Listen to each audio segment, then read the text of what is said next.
Hi all, and welcome back to the channel. This is Digimon Story Time Stranger, a new single-player RPG in the Digimon franchise. In this video, I'll break down what the game actually is, and I'll keep my opinions for later videos. I do that because there are a few things you should know before you buy, things that have nothing to do with anyone's opinion. As always, I do this without wasting your time with needless filler. So let's dive into it.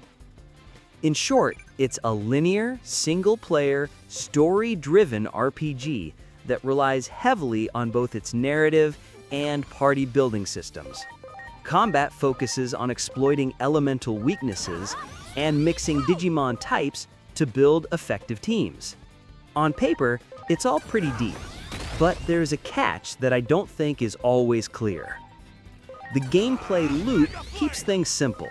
You move through story chapters, travel between set locations, and take on turn-based battles built around exploiting weaknesses. You collect and train Digimon, refine your team, and then use those upgrades to push deeper into the story. It's not about wandering freely, it's about progress and setup, with every chapter layering a bit more on top of what came before. The story picks up fast. You play as an agent who suddenly wakes up years before a major disaster that wiped out both worlds. From there, it turns into a mystery about timelines and distortions that connect the human world and the digital world. Most of it unfolds through story scenes as you try to piece together what caused the collapse and how your own past ties into it.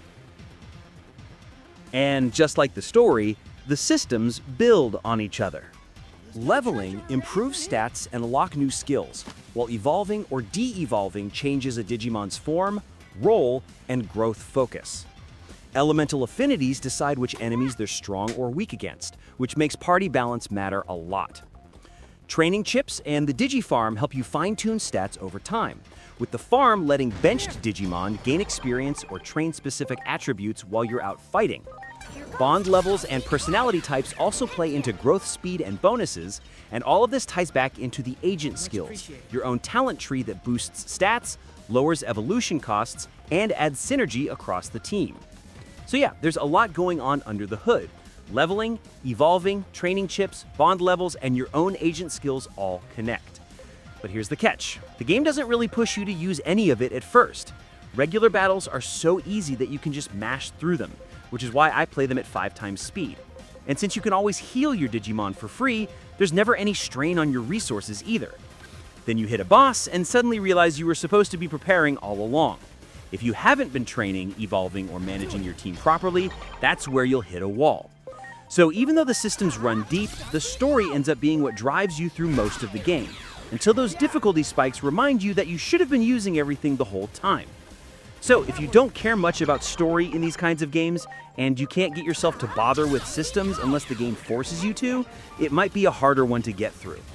So to wrap it up, Digimon Story Time Stranger is a linear, story-driven RPG built around team building, evolution, and elemental matchups.